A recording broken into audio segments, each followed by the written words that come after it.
have a map that I teach from because that's what I experienced.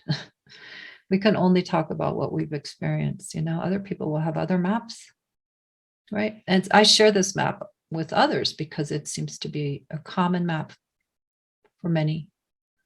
So it's not my map per se, but I'm speaking honestly that this is the awakening. This is the different types of awakening that I've experienced. And in brief, honestly,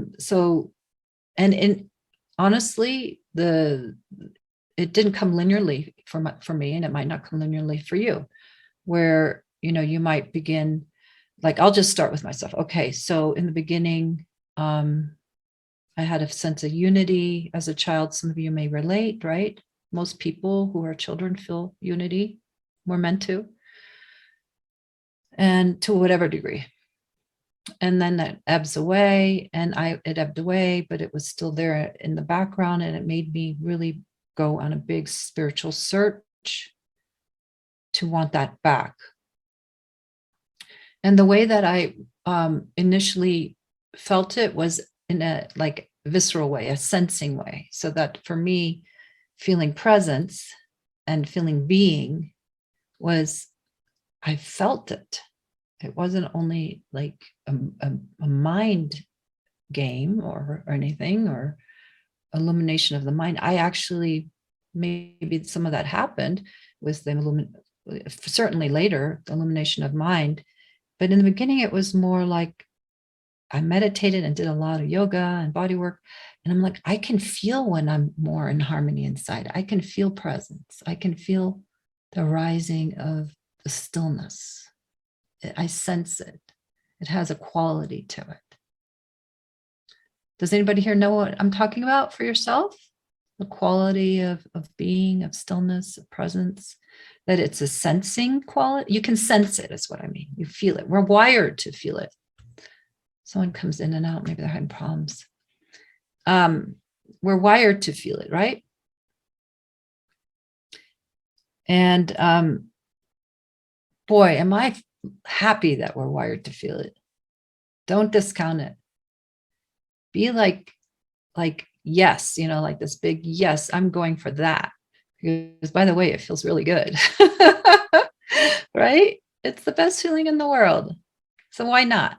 We have this kind of strange relationship to feeling really good. And we have a strange relationship to feeling bad. We have what I mean? Like, we don't want to feel bad in whatever way. And then we also don't want to feel too good, even though we pursue it like a hungry ghost, right? Galloping towards the good feeling. And then it comes at you in this big wave, and you go, ah.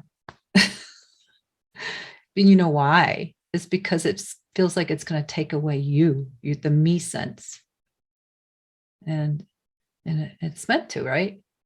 We're meant to kind of like, we woo it, and then it goes, yeah, hey, I'm yours. Runaway bride,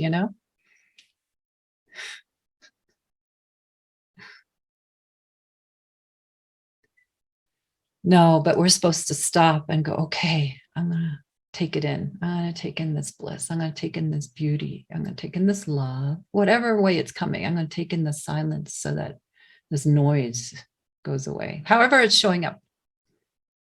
And the different ways it shows up has to do with the different qualities of awakening, the different qualities. When people talk about head, heart, and gut, these are different qualities, and where they wake up in the body. The body is this amazing thing. I mean, we discount it. Why do we discount it? What goes back to that? We discount it because there's this kind of like childlike anger in a way inside of humanity of, we can't count on it. It doesn't live forever. It gets old, it gets sick and whatever. Little temper tantrum.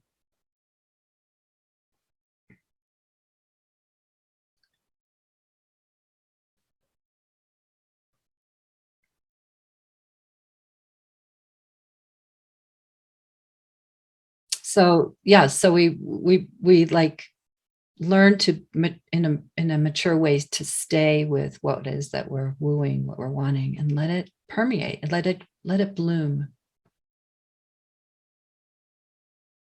It could be Shakti, divine love, grace, whatever. Let it bloom and give yourself to it. So that's those are your training wheels, to take off the training wheels of allowing this divinity to take over, to occupy, to take up space, fill you up like a vessel. You have to get emptied out, right, to be filled. And there are all these metaphors and stuff, like a flute, like an empty vessel, You're empty to become filled. And, that we put in time. We're the ones that put that in time. We're like, oh gosh, awakening, it takes so long. And well, some of it is because we slow it down. It's okay. There's no right or wrong way. But it's kind of like we negotiate with it, like, well, I'll give you this much of myself, but not this, It's a lot of it's unconscious. I'll let my mind become this still, but not all the way, because as long as there's a little chatter, I know I'm here. Right? I mean, it's just kind of subtle, but funny. When we catch on to it, it's really cool. Like you catch on to the fact that you're negotiating inside, like how much freedom and love you're willing to let in.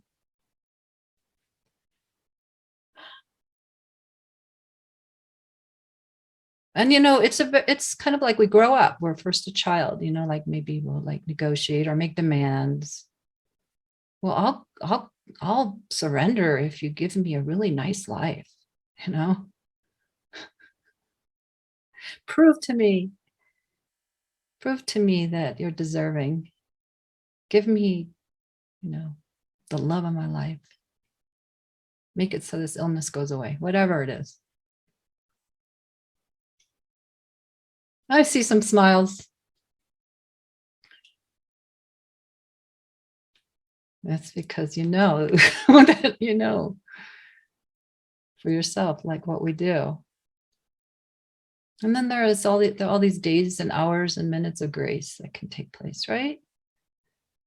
And we slowly become more and more accustomed to this transference, that being is what we are. And that's what I want, you say to yourself. And I'm giving myself to it. And I don't want to negotiate anymore. That's ridiculous. So we put it all down, and let it live us. Right? Let it live you more and more as you. It's infinitely wise. It's divine intelligence. It's pure love. It's grace. It knows best.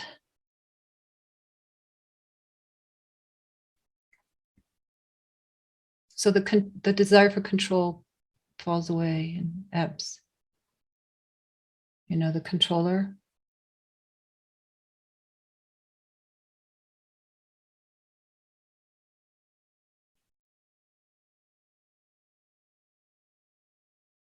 And that can take a good 20, 30, 40 years. But it's like we're learning along the way of what we've taken in to be true, learning along the way about how we resist. You know what I mean? It's teaching us. That's why I say Maya is our teacher.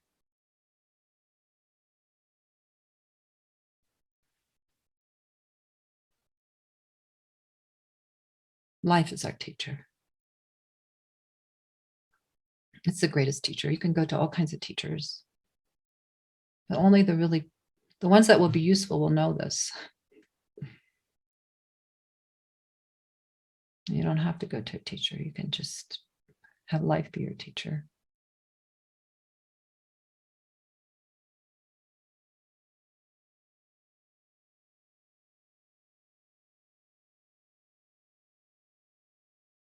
But she's so uncompromising, life. This teacher is so uncompromising because it really only wants the highest level of truth.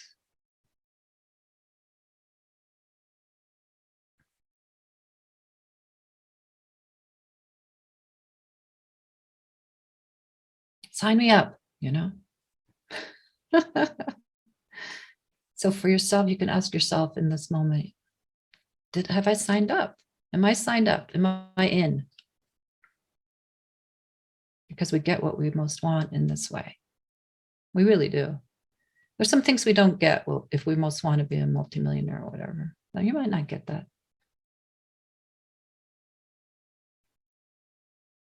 Some people do, right? When they most want it and they go after it like the devil, hunger, hunger, hunger.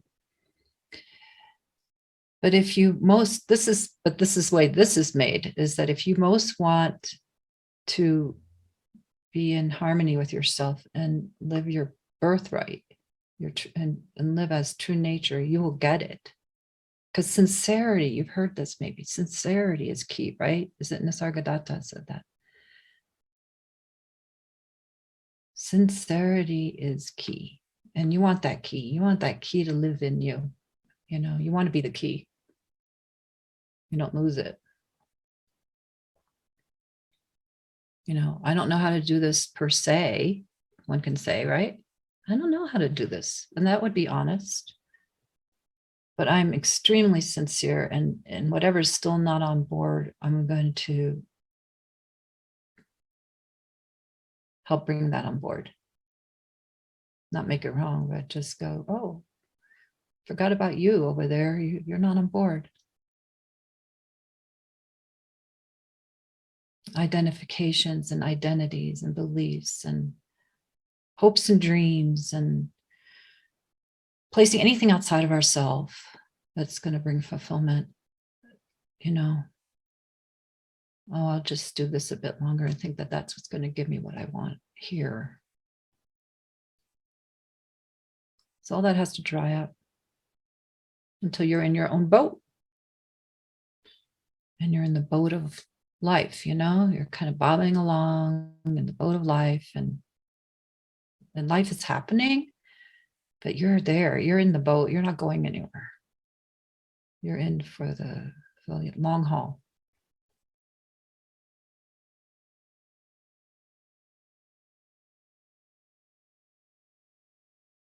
And I make it sound so hard, but that's only a passageway. And that passageway is that we just get real. We get real with ourselves. We stop playing pretend, patty cake, we just get real. And go, oh my God, this is so much more and so much less than I thought it was going to be. It's really not for the faint-hearted.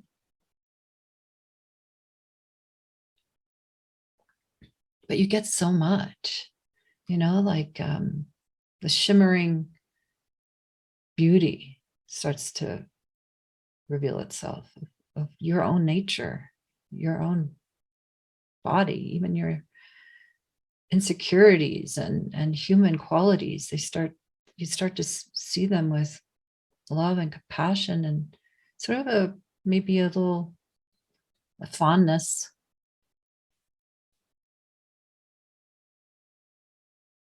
Oh, how sweet,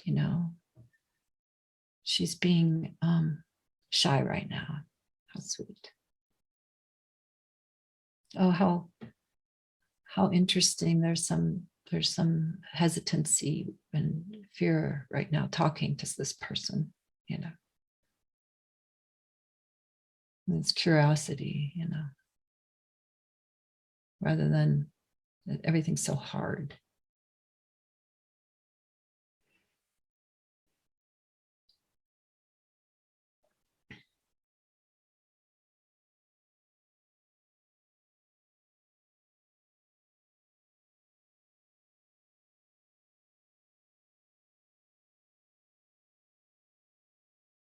And the more that you get the hang of just being yourself in every situation and not abandoning yourself, leaving, betraying,